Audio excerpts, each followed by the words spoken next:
Welcome back to Deep Thoughts, ladies and gentlemen. On this rather chilly day, the whole world's really cold right now in the Northern Hemisphere. I need a job where I go to the Southern Hemisphere in the winter and the Northern Hemisphere in the summer for the Northern Hemisphere. Whew.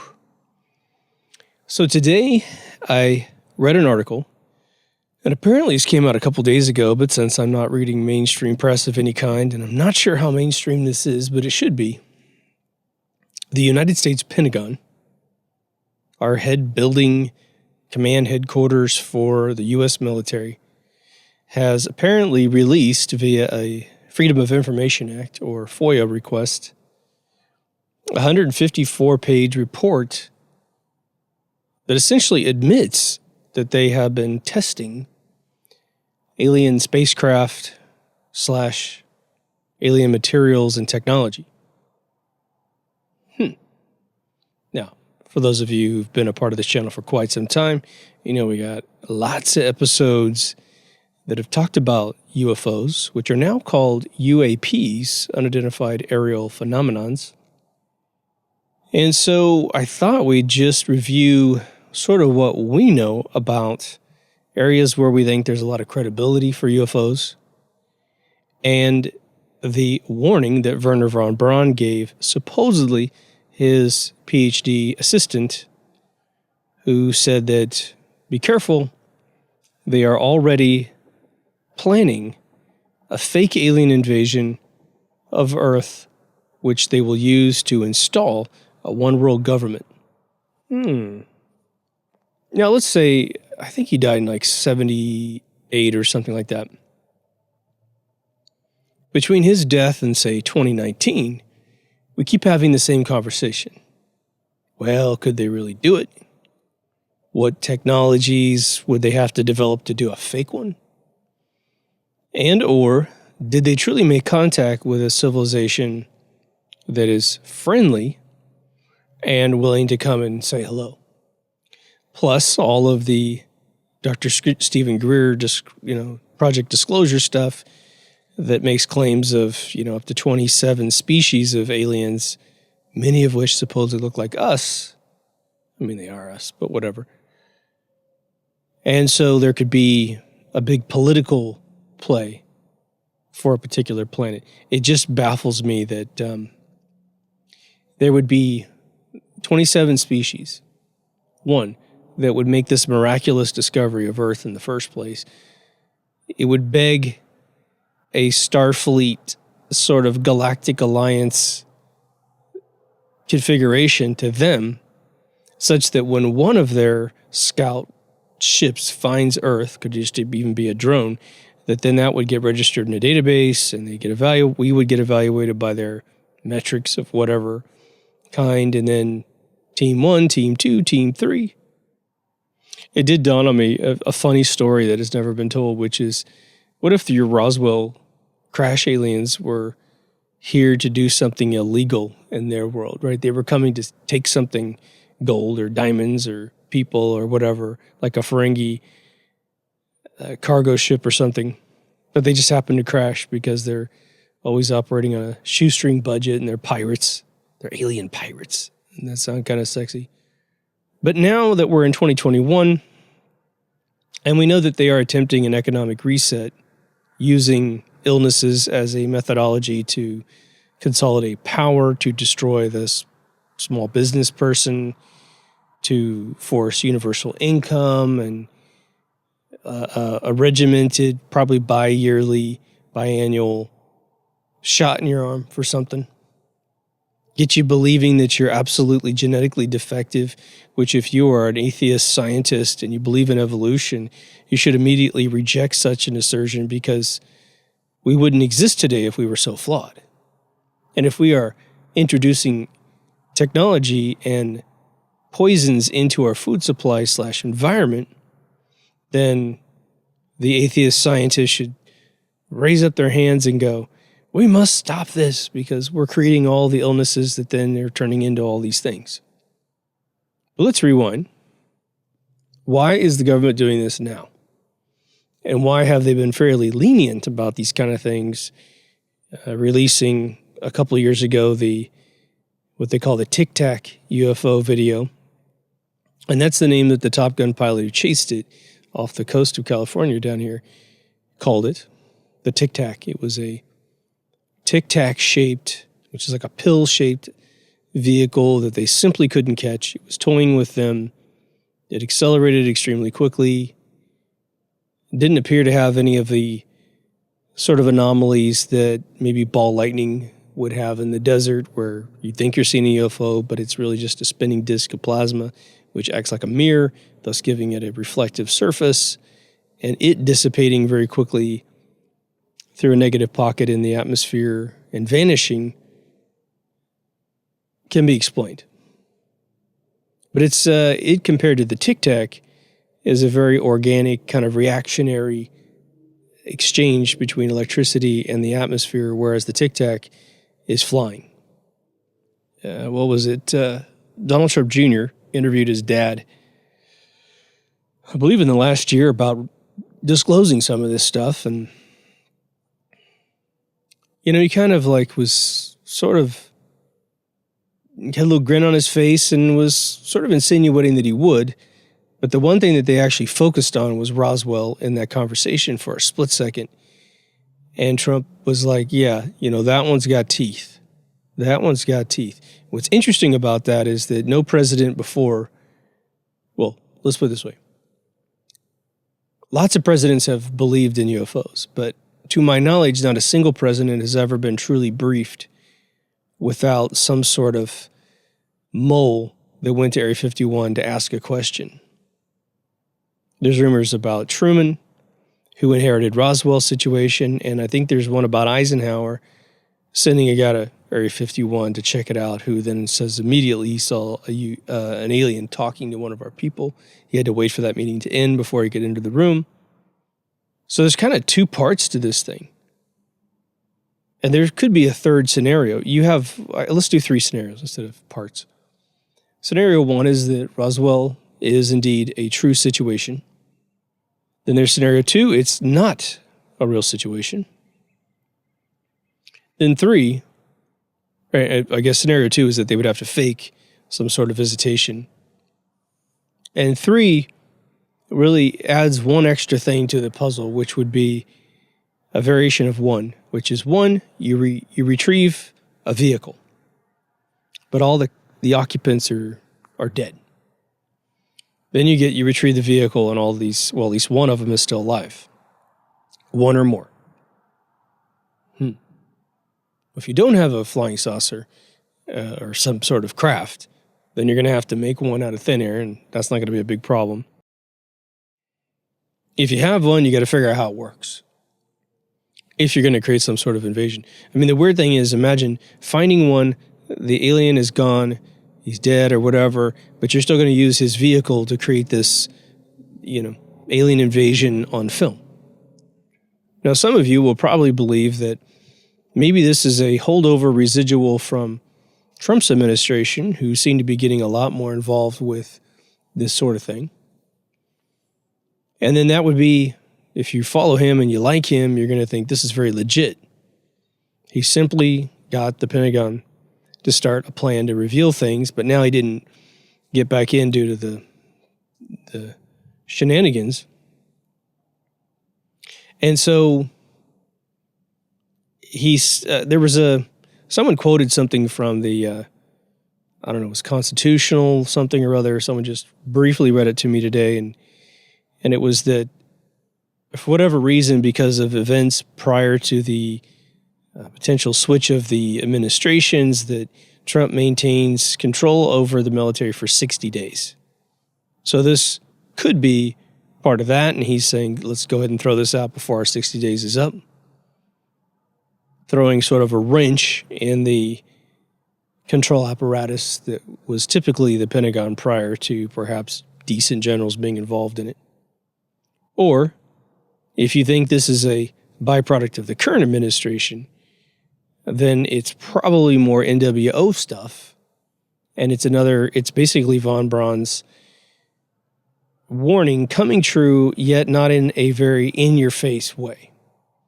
Now, many of you who study this you'll know right off the bat that Ronald Reagan went up to a podium. I think it was his first speech, for one of his first big speeches after getting into office.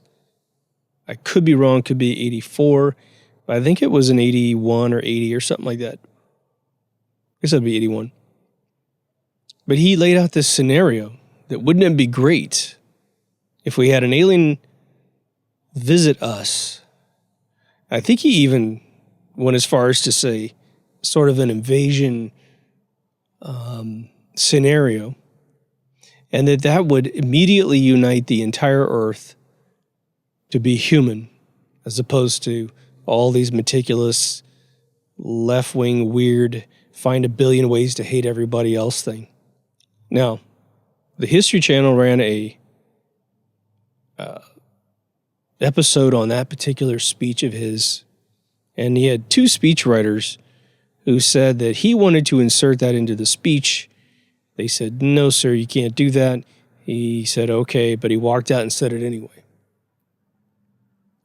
Who knows? He was dead after, or dead before they said that stuff. Now, we talk about this a lot, and I use it as an example in other subject matter. But the notion is that, and I just had a conversation with my buddy about this last night. The notion is that they can't tell the public because the public would panic. Orson Welles did his War of the Worlds thing on the radio and freaked everybody out because they cut out the commercials so it would feel super legit. And boy, did it ever work. But I was talking to my buddy, and we sort of agreed that because America was so Bible Belt in mid-century last 100 years, that this might have been a very panicky thing. The question I have is how panicky and for how long? The Kubler-Ross effect can go through pretty quickly through someone. They're freaked out, and then they negotiate, and then they accept it. Again, their stomachs still get hungry. They still got to pay their bills. They still believe in God. I mean, the notion is that someone, let's say in the Christian American world, believes in Jesus, for instance, and the suggestion has been given several times, which is, well, if you prove that aliens exist, then Earth is potentially not the center of the universe, and therefore all of religion just unravels overnight. That doesn't make any sense to me whatsoever, because if science could kill religion, it would have killed religion 100 years ago at least. And it didn't. In fact, I know more people in this century now that are getting religious than ever before. And they're not necessarily crawling into a Bible and really understanding what's in there, but they're definitely believing in God and that sort of thing. The other scenario that I mention a lot is that these agents that get briefed on UFOs, they appear to survive the process very easily. They do, don't they? Well, don't you think they were a little shocked? Don't you think they went home a little freaked out? I mean, imagine a scenario where you are given one of the most coveted pieces of information ever, but you've already signed a gag order for 50 years, or whatever it is, given Q clearance, and the only people you can talk about it with are your colleagues, who are also at your level. But if you want to leave a government institution on a particular evening and go home to your wife, and she has no clue, but your mind is sitting here blown. It takes a hell of a constitution, I would imagine, to keep that inside. Now, there have been deathbed confessions of all kinds. A lot of them recently. I don't believe all of them, believe it or not, which I know that sounds crazy because typically when someone is facing death, what do they have to lose? If they believe in a God, what do they have to lose to reveal the truth? God doesn't buy into all this secrecy. Guarantee it. If there is a God. But some of their stories just contradict so much other information, which has a pretty solid bedrock to it. The other one is that folks that tell stories about a massive participation between us and these alien races, it's definitely tough to reconcile in your mind that these people be talking to us, but only the government. And I don't know what an alien would think. I mean, we have no clue. We may have proof that these things exist, but we haven't had any, I believe, credible conversations with aliens revealed. I mean, so many attempts have been made on YouTube, and for a little while there, someone will get traction for a little while, faking interviews with these folks. And then when they got tired of trying to account for the fact that perhaps an alien doesn't speak words, they reboil the formula such that a human can speak, and that's just the alien. There's been some of those too. But this report is bizarrely revealing and yet mysterious. And for me, a bit of the logic doesn't compute. Because we're not looking for, I mean, most human beings in phase one are not looking for, chemical readouts and autopsy reports of these aliens if they were to exist and we were to have met them. We want to know basic answers to basic questions. And the idea that these basic things aren't being addressed, but other basic things are being addressed, doesn't compute for me. The Pentagon's report essentially says that they've been testing crashed aircraft from non-terrestrial sources, meaning outside the planet Earth. They've even discussed the famous foil that was picked up all over Roswell, which apparently was memory metal. I don't know how to pronounce it, but the English language would have us pronounce it something like Nitinol. Nitinol. That's what they've started to call the memory metal. There was no mention of element 115 from Bob Lazar's world, but nothing's negated it either. Now, when I first started this show, obviously I didn't know as much as I know now, researching stuff for shows and just the world barfing out more information. But I could definitely tell you in the summer of 2015, having gone through Eric Dollard's stuff already, which pointed me back to the discoverers of electricity for us in the especially modern world, I wouldn't have been able to tell you what I'm about to tell you, but the more that I think this through, especially after the Tesla episode, after seeing several videos online of people creating what's tantamount to a perpetual motion machine. There are people building these magnetic engines that will run for the life of the magnet. They will spin forever as long as the magnet has magnetism. And these are little parlor magnets that you can buy. Now, we know that we could create some of these magnets at disturbingly huge magnetic force. We wouldn't have to, because just like the Tesla car itself runs on a bunch of custom designed batteries, which initially were computer batteries, but now have been heavily refined, we could simply put together 1 million of these things and we'd have free energy. But that's more of a land-based energy system. I believe that there are a number of configurations out there of an infinite power source that is truly a siphon off the universe,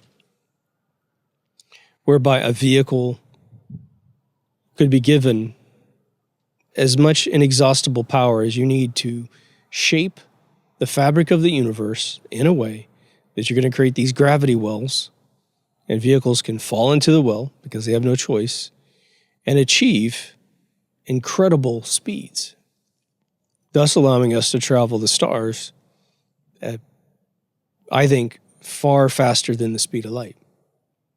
And you need to forget pop science algorithms like E equals MC squared, which automatically kills your soul when it comes to achieving these warp factor engines. So my brain is dividing this up in two different categories. One, if we had the shackles lifted off of us and we got rid of all these one world government tyrannical nutbags running the place, then we, I think, in short order, could freely discuss how to create these engines. You got geniuses all over the world just chomping at the bit. And so I think that we, within 50 years, could probably create a vehicle, even just a probe, that would either achieve the speed of light or surpass it. Make a trip, take a look wherever it is, take its video, record whatever sensors we could put on that thing, and get back to us in short order. Now, again, Warp 1 still requires years of travel to anything super out of our solar system. But if my buddy Sid Mead, who was visited several times by military people who just loved him, if their rumors to him are correct, then they've already had these power supplies for a very long time. Potentially 55 years or less, where they're mobile. The rumors were to him that these engines were very messy at the very beginning, meaning a lot of radiation. They had sort of quirky configurations in terms of parts and chemicals and everything that made them work. But then by the 90s, this thing had been drastically cleaned up, and in the 21st century, it's pretty much a turnkey system. But now, what if some part of Bob Lazar's story is correct? There is an element out there, 115, which doesn't occur naturally, but we can synthesize it. We have synthesized it. They stack it up in like a roll of quarters, but each layer is about a 1/4 inch thick, according to Bob, and then they lathe it, or I shouldn't even say lathe, they cut it into a cone. I'm assuming that shape of 115 creates a very intelligent pole of the emitting radiation from this element. I also assume that whatever goes for the DU ordinance with metal shielding, meaning when it's all together and solid, it is much more stable and emits less radiation when it's stationary versus when it turns into a gas or a liquid. But the idea is that this is sort of a crystal, a super mega crystal that happens to resonate with the universe itself, and when it is stimulated, puts off a pole that could be guided via the ship's interior down to, again, Bob Lazar's story, 3 antimatter engines in his sports model, which looks like Season 5's ship, and then these antimatter engines, which apparently can take a small siphon of energy and augment them up to unimaginable levels, can then start creating electromagnetic field around the ship to create these gravity wells of which the ship falls into and can go in various directions. The fastest configuration being the engines hanging straight down. The ship rotates its rear end up, and then it blasts in a particular direction. And there's also plenty of stories about how when we see these little dancing lights in the sky and they line up in a line and then they all vanish, that they are essentially connecting their poles and creating a much bigger well, which I'm not sure how that would affect the speed of a ship. But ether is supposed to move 50 times the speed of light. So imagine you were to ride a wave of ether, and by God, you could get home pretty damn quick. Now, for those of you Star Trek fans, we have the deflector shield to talk about. What is it clear to me is if this technology were to exist, would objects simply bend around this field? meaning you could fly through a planet, a sun, a moon, an asteroid, a nebula, and all the mass that's there displaces because it's being distorted. And then if behind the ship, it comes back together the way it was before it was disturbed in the first place, because it's simply sort of swimming through water, if you will. You know, when you swim through a pool and you're just kind of doing a little stroke, the water behind you doesn't leave a void. It fills in behind you. Now, we know water reconfigures completely. So if you were to draw a picture in the water somehow and you swam through it, all that ink and weird stuff would be a mess behind you, or just start diffusing all over the pool. The Enterprise, you know, the body has that radar dish back in the 60s. It looks much cooler in the 87 and up. But that dish is supposed to clear out of the way any particles that would be in the way of the ship.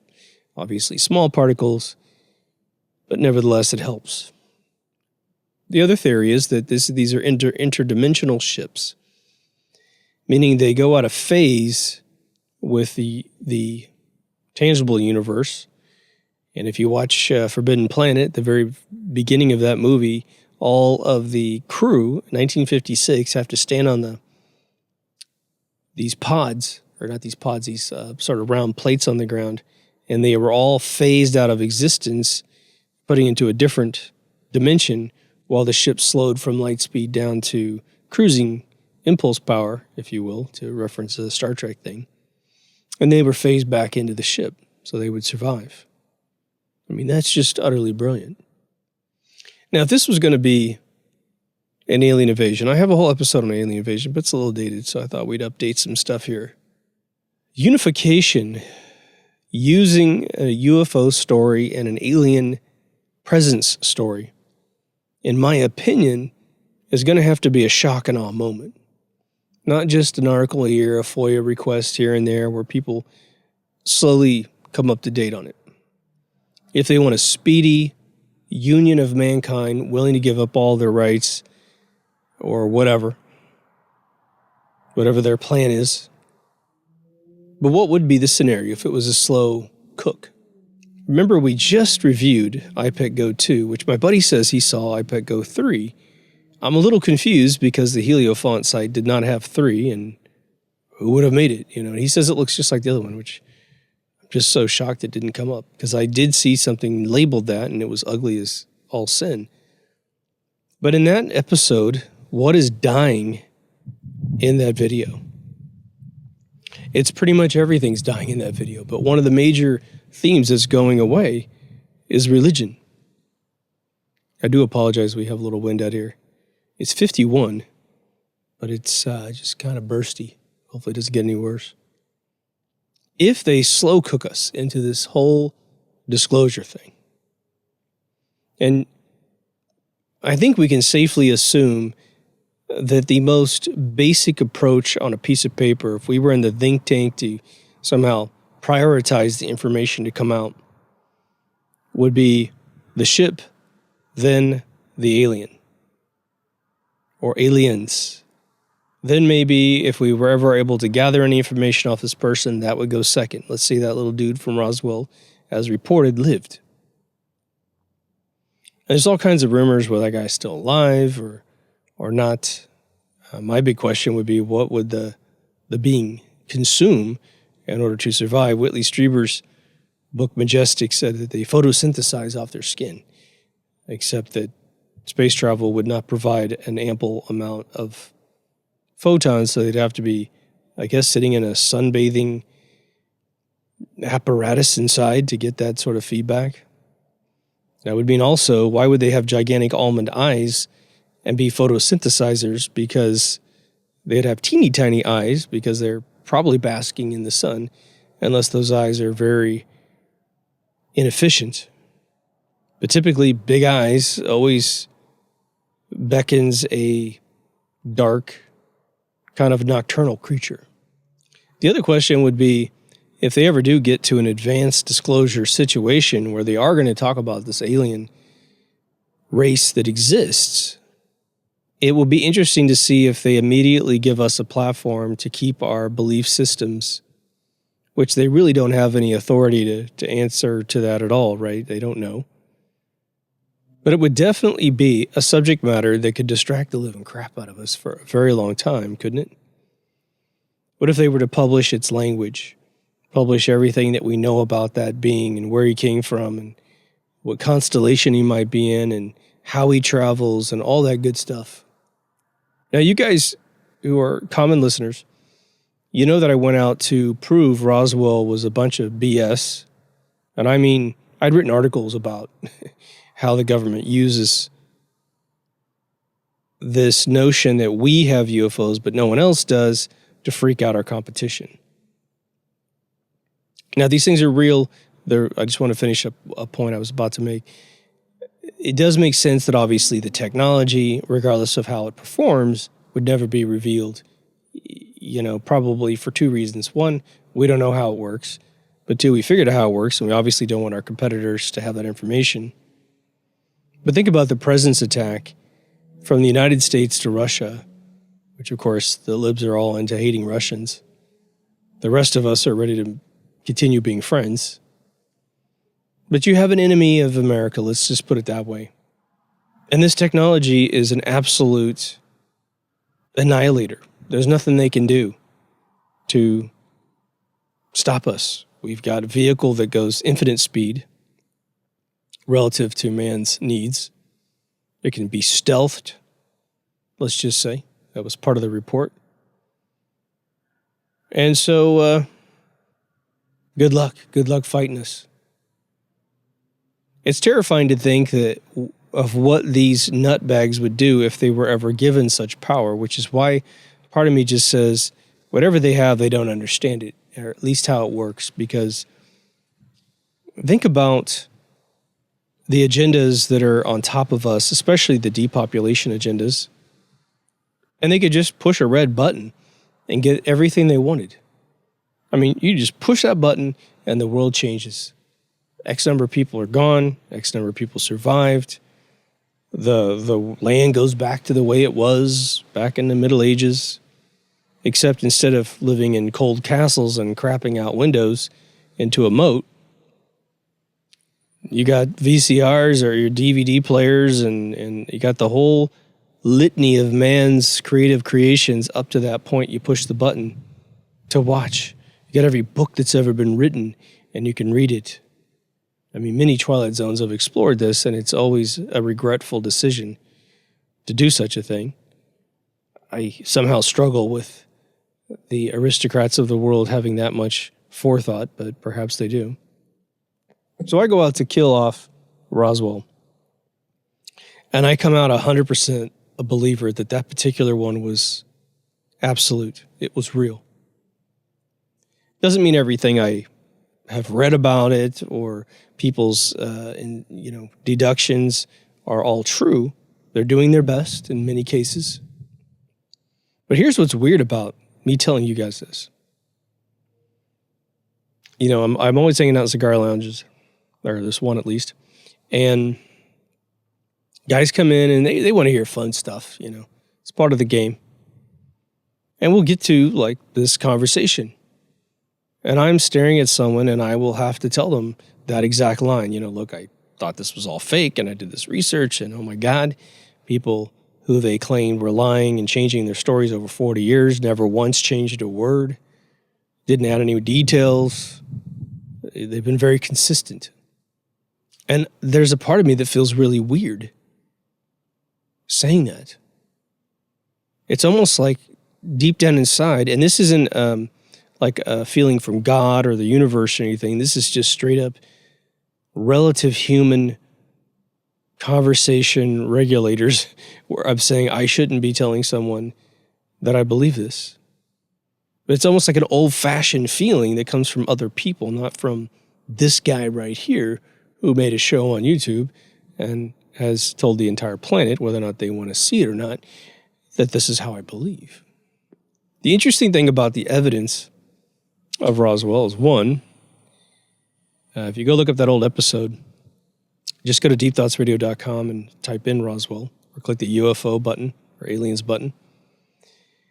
I put in that original YouTube video my sources, every interview I watched that I thought had credibility. About 2 years ago, I went back and checked, and more than half of those videos have had their entire channels deleted. And I'm not saying it's censorship or anything. I don't know what happened. They're gone. But they were stunning. What do you mean? Someone has like the copyright on a hotel interview from 30 years ago?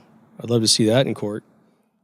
But you know how copyright strikes work online. If you rip off someone's stuff, I've done it accidentally where I put a David Copperfield clip from like 96 or something, and it was just a few seconds of him flying around in front of a curtain that was hiding his wires to prove a point about how wires work. And I got a copyright strike. And when you saw the video, it said copyright strike. So these people intentionally got rid of their entire channels. There are notices on channels that have been removed for violating, community policy. But come on, what do you care about Roswell interviews? I just don't buy it. I don't know what that means, but it's gone. A lot of them are gone. But the thing for me is that if you were to do one of those Hollywood scenes where the murder mystery is being pieced together with Polaroids on a corkboard with, yarn, and you start painting the picture behind the Polaroids as to what these individual interviews were revealing, I couldn't find any inconsistencies. It was the complete picture as much as you possibly can. So it's like the NTSB who puts together planes that have fallen out of the sky, and you see those pictures of the warehouse and you look at it and you could definitely see the most of the plane. This was good. This was consistent. The other thing is that element I told you about where America was very Bible Belt 70 years ago. Okay, well, I think we're pretty much past that phase at this point. I mean, as long as the kid's identification has like 20 adjectives and no one's losing their marbles over a kid that's non-binary, da-ba-da-ba-da. It's like, okay, well, that's an extreme concept for a Bible Belt person, right? That these kids have all these crazy genders beyond their biological one. Okay, so I think we're at a phase now where, can you really shock anybody? Can you really shock anybody? But I want to recap the Roswell thing for a split second because some of you have never done a dive on it. You know about it, but you don't know the claims as to what occurred. You have a ship. Well, you have a storm in the desert in New Mexico next to the Roswell Air Force Base, which was a base that not only flew planes, but it was also notorious for creating weather balloons. Our experts in the United States on weather balloons were all set up in Roswell. So when they said this wasn't a UFO, it was a weather balloon, get everybody who was an expert who found the debris said, oh no, that's a UFO. That's how bad that story was. But in the middle of the night, there's a huge electrical storm and two groups of people. As a matter of fact, only one group of people claimed to have seen this, an archaeologist with his, I believe, 4 students. They saw something fall out of the sky like a meteorite. And they were like, okay, tomorrow when it's not raining, let's go see what that was. But the next morning, before they got to of course we don't exactly know all the times, a farmer who owned the land starts to notice all this silver pieces of metal all over his land. He starts scooping that stuff up. He calls the authorities. Meanwhile, a completely different family, a third family with, I believe, a father, his brother, and his 8-year-old kid, at a minimum. They might have had more people, but those are the 3 main ones. They stumble on this thing hiking around the desert. Right? There wasn't a reason why they were hiking, it just happens. But they find this vehicle that's about 32 feet in diameter, as far as they estimated. And right away they notice there's a being sitting next to the vehicle. And he has 3 little mats down on the ground.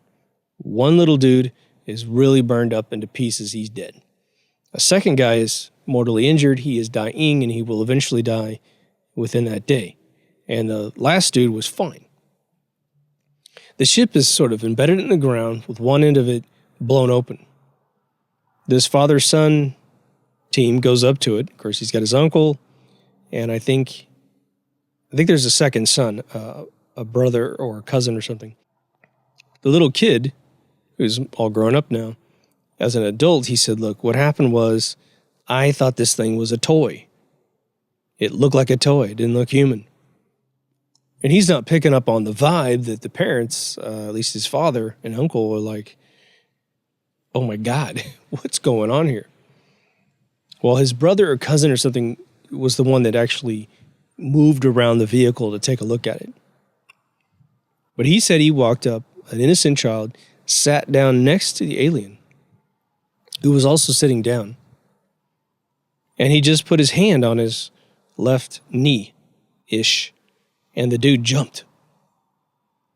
And that's when he realized, oh my God, this is a living thing, jumps up, runs behind his dad, and starts looking through the legs like little kids do.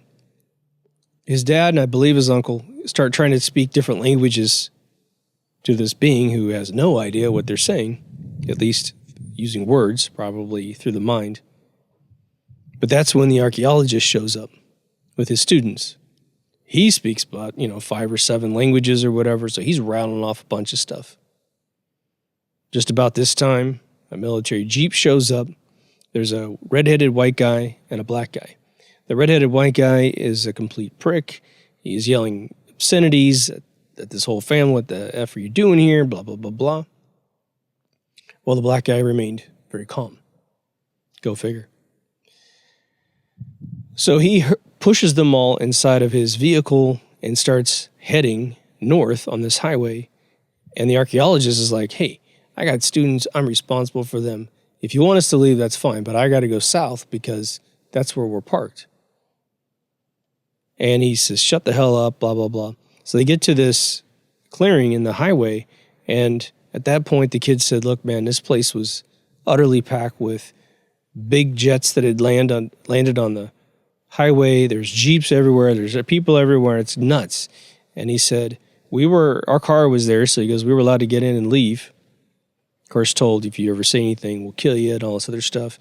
And he said the last vision he saw, looking out the back window, was this archaeologist pointing his finger at the redheaded guy reading him the riot act.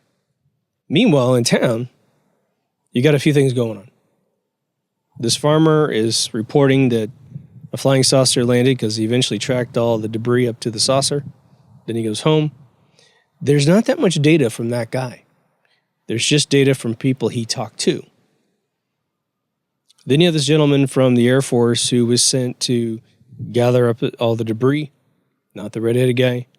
And he ends up babysitting this alien for however many minutes that occurred. And he said that the being talked to him through his mind and said, I have conceded that I am here. And the second thing he said was, don't worry, no one's coming after us. Which has never made any sense to me. Why wouldn't they?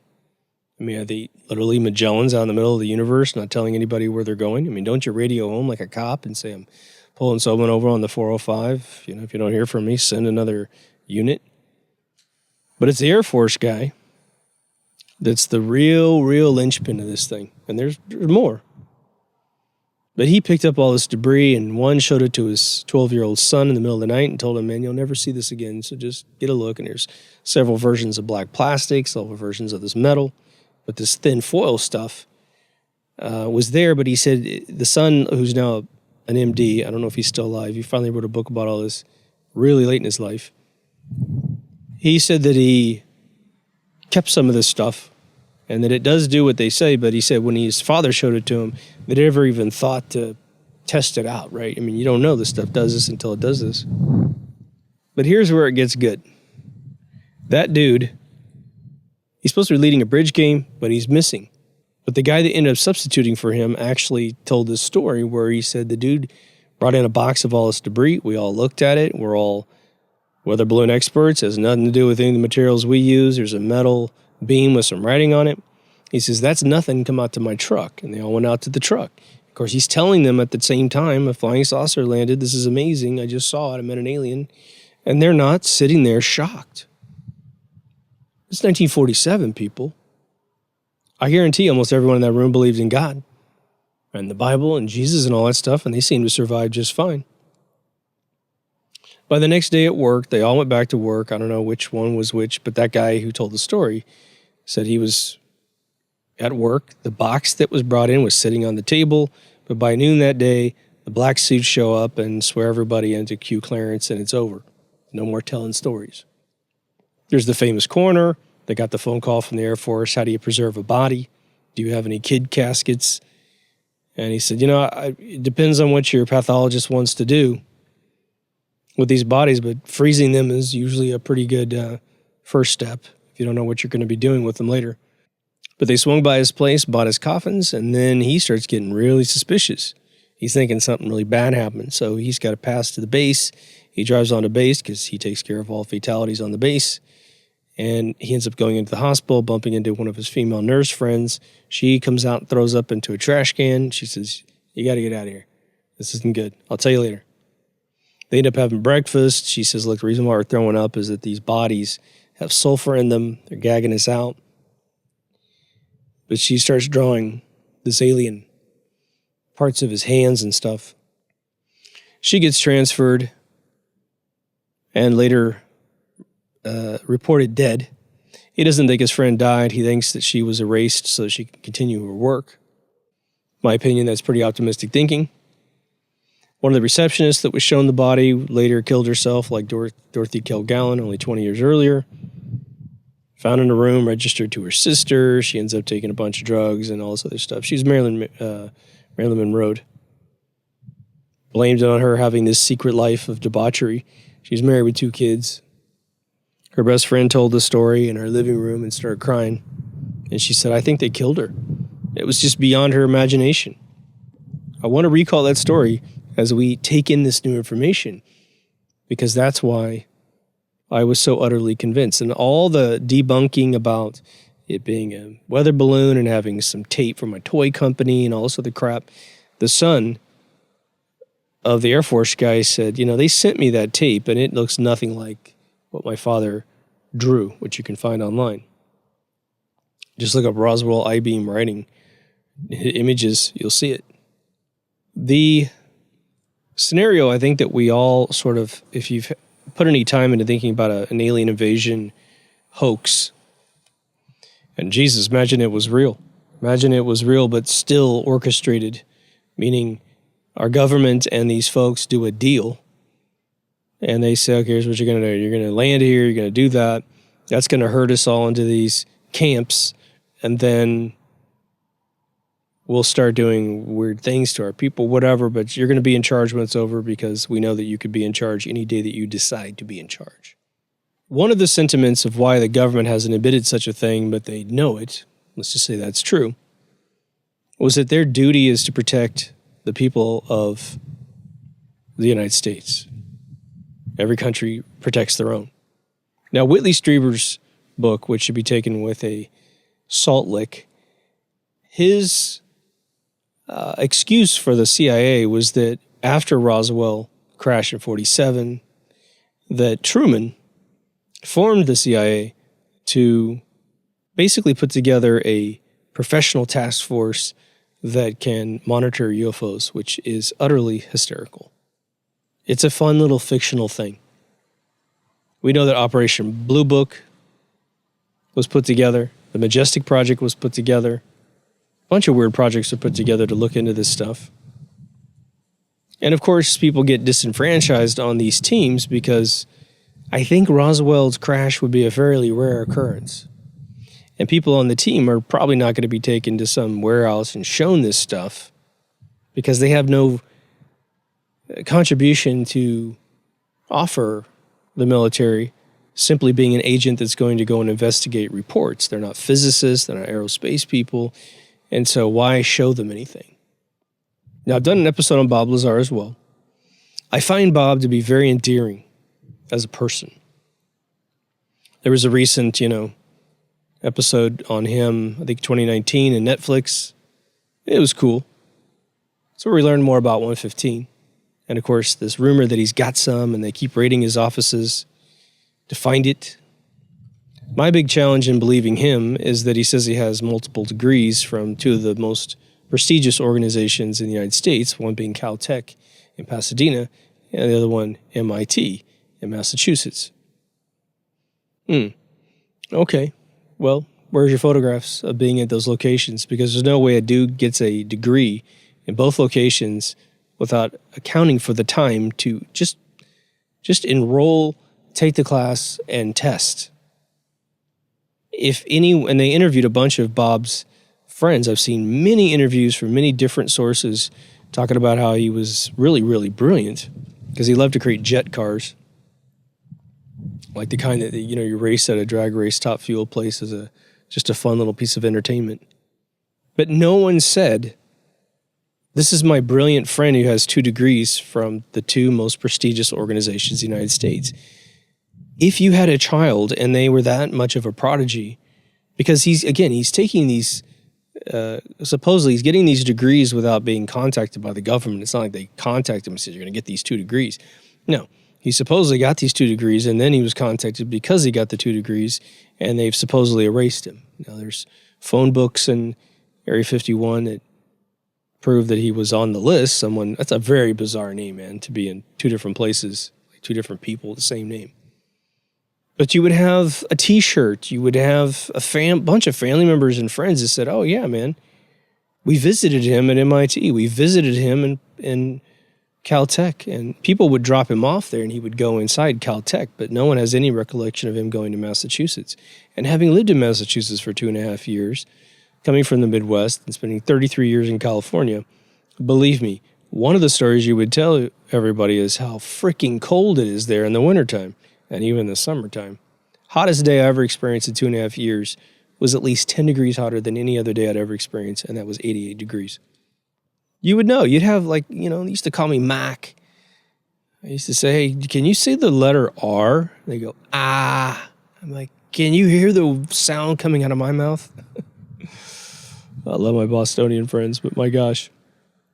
You just don't forget that kind of thing. But he does offer some amazing stuff. I also was told, you get these bad documentaries. This is before I ever started this show. But there were rumors that Bob Lazar had passed, up to 35 lie detector tests all over the world. And turns out he only took a few and he flunked them. And then they had to kind of adjust it. No, then suddenly he's telling the truth.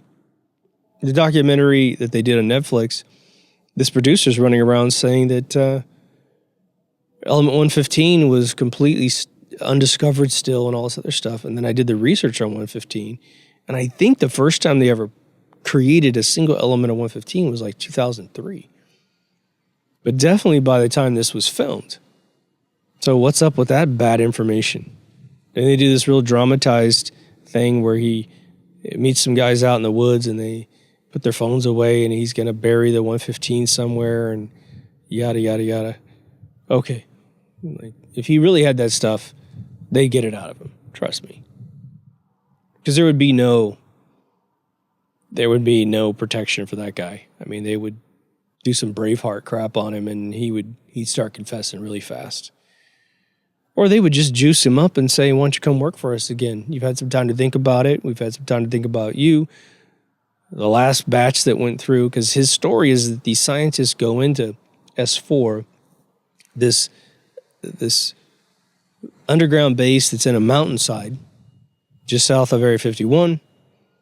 It's got doors that look like the mountain, and so it pulls away and you go inside, and that's where all the vehicles are. He said that they rotate through. He also insinuated on the Joe Rogan show that these are archaeological finds and not crashed spaceships. He said that was just a rumor. So one of the big questions is, and we've done meticulous episodes. If you like this information or this type of subject matter, I should say, we got the episodes. The big concern is that, there's pretty much 2 elements that we would need to see to start believing this is actually occurring. 1, a ship. Well, if we have a bunch of anti-gravity technology as was reported several times by my buddy Sid, then making a veneer around an anti-gravity machine is no big deal. You can make it look like a flying saucer. You can make it look like something out of Star Wars. You could. But the other big one is aliens. And we think we know what they look like because of pop science and science fiction movies and just culture in general, creating all these different drawings and illustrations and paintings of them. They could actually be mocking something they think really exists, but they start gene splicing human beings. And potentially have been doing this for 20, 30, 40 years, and they've got a weird little species of subhuman things. I mean, they would be only subhuman because they might have been mixed with some other animal, insect, and they just keep playing until they find something that can, one, survive, and two, has an intelligence to learn a whole new language. So imagine you hatch these kids. Probably hatch is a operative term there. And you already have a language that you've been designing for decades. And people know it. They know how to, like, people know how to speak Klingon. It's not a real language, but they do it. And so they have these nurses and doctors and scientists all talking to these people and teaching them this language, and they tell them where they're from. They could literally tell these kids, look, you are from another planet, and we have simply worked hard to keep you alive and to keep you procreating. And you're going to make your debut next Tuesday. They put them inside the vehicle. They figure out a really opportune place to land it. They land it. These beings come out. They're a little freaked out, but it's a quarantine situation because it's all pre-planned. Helicopters are flying over. People are looking through fences. And, someone goes up and shakes their hand. And then they immediately quarantine them again, get them out of that volatile environment, take them away, and maybe you never even see them again in the outside. Maybe there's just a cover story where they come out and say they don't breathe oxygen, so they can't be outside for more than a few minutes or whatever, or they'll die. So then the rest is all staged in a movie set somewhere. These real beings are on camera, super detailed, HD 4K, and they're blinking their little, eyes and stuff and looking around, and they're different because they're a synthesized species. It's interesting that I Pet Goat never had an alien in there. That'd be a really funny one to stick in there. But it's I don't want to say it's just that simple. I think that the fairly simple part of that is the ship itself. And I think that the very difficult thing, because I know nothing about human cloning and splicing and the Island of Dr. Moreau kind of theory, you just never know. I mean, brute force applications of that science could yield some pretty miraculous things. You hear about all these crazy stories coming out of China, which China should not be singled out because I'm sure they're a latecomer to this game. But, these freaks who run the world, they'll do that stuff. They just want to know, what would a spider and a human being look like? And it just comes out a big clump of skin, but it has some gigantic spider legs or some weird hair on them and stuff. And you're like, oh my God, that never lived. But there it is, it gestated. What's interesting is when I talk about the moon missions, I get that feedback every once in a while. I haven't received this really in a few years, but the age-old defense, which is, boy, if they fake the moon missions, you're talking about thousands of people knowing and hiding it all. No, I'm not. I'm talking about dozens and dozens of people, perhaps, with everyone underneath believing the entire story.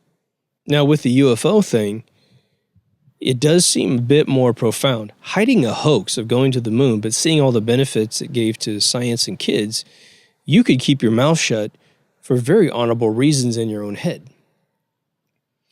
But never disclosing that aliens truly exist and really barfing out some fact that is indisputable somehow. Naming a location or something. I mean, the internet, you can't stop that thing, man. People will get copies of everything. And you could say, okay, we have a lot of alternative social media sites now that don't censor you. All right, well, you could Do it that way. You could put it on Snapchat. You could text it to 1 billion people. You could buy a mailing list and send physical copies. I mean, there's just a million different ways that an information could get leaked out that would be extremely difficult in any timely manner to go pick up all the data. You can't threaten the entire world. There's not enough agents to get in people's faces if something were to go viral. But like I told you guys before, imagine you go up to Google or DuckDuckGo and you type in real alien photograph. Hit images. And hundreds of images come up. Bunch of weird CG stuff. Past hoaxes of autopsies and stuff. But imagine if 1% of those photos are actually real. But it's so disinfoed, it's so surrounded by fakery that we don't know. But somebody does. Bill Cooper said he saw vehicles coming out of the ocean and vehicles going into the ocean, I believe in 1967 or somewhere in there, as he was doing duty on a ship in the Navy. He turned out to be a brilliant man, but at the time he's just a gumshoe. I mean, he's just like some reporter just watching it. Oh my God, this happened. And then he said he got Q clearance the next day or within 12 hours because a helicopter flew out to the ship and black suits came out and signed him up, and he was chasing claims of UFO sightings and abductions for 20 years. But then in his sofa in the 90s with an interview with CNN, which I don't know if was ever broadcast, he claimed, well, you know what? I might have been duped after my legitimate moment with these vehicles coming in and out of the ocean. I might have been duped. Now, the thing is let's rewind for a second and take on this one scenario. One crash happens, and it is legit. A surviving alien is part of that crash. And unlike Bob Lazar's story of having 9 crashed UFOs that have been recovered, there's only one. So the government knows this is legit and it's real. Now, because it becomes a bit of a pop culture fever thing, well, there's all kinds of hoaxers out there. The government is investigating every single one and finding it to their demise, or to their dismay, I should say, that they're just fakes. But they do want to find another one. But this 147 Roswell thing is just a pure anomaly. You know, still, we don't have any explanation as to why this thing fell out of the sky. Back in the day, radar was a big deal, and so they said radar knocked it out of the sky, which is so ridiculous because, again, the universe has more electromagnetic radiation than any radar we've ever built. Stephen Greer tried to thrust that theory by saying that they had a really powerful radar. It's even way more powerful. This is 47, folks. There ain't no radar in 47 that hasn't been disclosed in 2021. So he wouldn't have to have this folktale method of telling the story. He could call it the XJ25 RCA, made for the Air Force radar, that it was X number of joules of energy with a flux capacitor, and this is the way it knocked it out of the sky. He could totally give the model number at this point. But since it's all BS, it remains a campfire story. Is this just coming out to further consolidate the powers of Earth? To put more power in the hands of absolute nutbag pedophiles? Well, if you were ever going to do a simulation software that would look at all the climates that would have to line up, I mean, the cultural climates of man, to line up to dump this thing out on a docile, ignorant world, this is the time to do it. It really is. The thing is if it's real, I mean, in terms of this encounter at least once, then a lot of people, I could imagine being told a story. Well, dude, it's real. I mean, we've got that ship. You've seen it, and you've met the alien guy, and you've seen hours of video of us talking to the guy. So this is all legit. We're just preemptively striking the situation by simulating that this is occurring. So this is healthy for man. And they could even tell you a bunch of crap where it's like, the aliens said they won't come down until you're acclimated to their existence. And so that's a pretense to go ahead and do this. Well, you know, I've always wanted to meet an alien, so if I went around the world saying that these things exist, and we do the little fake here and there, then they'll come down, and I'll finally get to meet one before I die. But it does seem like the trickle of information from the U.S. military is ramping up. So I think we can expect a lot more information in the coming 5 to 10 years where, again, the weirdest thing, and you just give me your opinion, every time I've ever seen or heard the story of a pilot seeing one of these and them saying something to the effect of, I didn't want to report it because they thought I'd be a Section 8, these are even in Twilight Zones. That immediately, if you report what you see, you're considered crazy? That never sat well with me. I don't know about you. What do you mean? We're in a cognitive dissonance organization? But let's just say, for whatever reason, that was a cultural fear of man in the 50s that went all the way up until whenever. But these disclosures from the government start to make people who have seen things feel much more comfortable with themselves to admit such a thing. My hope is that if this isn't going to be a hoax, that's exactly what's occurring. Pilots, I saw the interview with the Top Gun pilot who chased the Tic Tac. Well, he definitely guarded himself a little bit from being considered a crazy because it was disclosed. It was supposedly filmed like 2004. He was well retired from that point. But he did, when someone tried to push him on whether or not he thought it was a UFO or something like that, the guy kind of started pulling punches. And, I don't want to, speculate anything, which is honorable. I just think that if it was a pedestrian who saw such a thing, we just immediately say, yeah, man, this thing was not of this earth. And if it is, it's a boatload of undisclosed technology. And then the big question is, why on earth would the government fly something like that could be identified as a UAP in the middle of the day such that Top Gun pilots could chase it? They already know that the ships can't catch it. So what point are you proving? Yeah, what's funny is, I watched Dark 5, the channel. He's done a few episodes about, rumored anti-gravity vehicles and all that. And he would show these like propeller-based saucers. And he would claim that these things had gotten to like Mach 3 because he doesn't really get involved with judging anything like we do. But this thing in this picture has never hit Mach 1. Guarantee it. Come on now. It's like saying that a drone out of Kmart or Target or whatever could go that speed too. It's not going to ever achieve that. Where's the propulsion system that would ever take it to that level? Apparently the Aurora triangle aircraft was recently photographed. So that's starting to leak out a little bit. It's very, very sad to see this Cold War thing start to come back because it's all a hoax.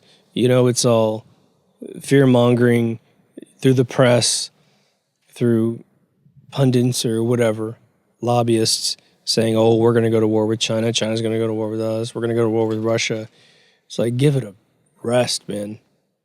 Getting a bunch of kids killed, in fake wars has got to be the most reprehensible behavior. So anyway, I just want to touch base on this because it just came out and I hadn't said anything. I know a lot of you have done passionate research in this sort of avenue. Please throw into the comments on YouTube anything you've got or the Facebook page with other research that you think is legit. Obviously, the shorter the videos for me, the better. But just laments. Just tell me in the comments what has triggered your mind to believe one way or the other. Is this going to be another attempt at the hoax? Or is it legit? Is it both? Meaning we did find these people, but the thing you're going to see isn't real. What do you think about my opinions of genetically engineering a small race of hybrid humans to complete the illusion of these aliens? The one thing that kind of ices that down for me is that a lot of times a child will be deformed and pass away very quick after birth, and they take that fetus or that baby and then they take a bunch of pictures of it and they say, look, we found an alien in India or something like that, right? Anyway, it's getting really super windy out here, so I got a book Go to deepthoughtsradio.com. Everything you want's on there. Bookmark it. Take care of yourself and someone else. And I'll see you in the next Deep Thoughts. Over now.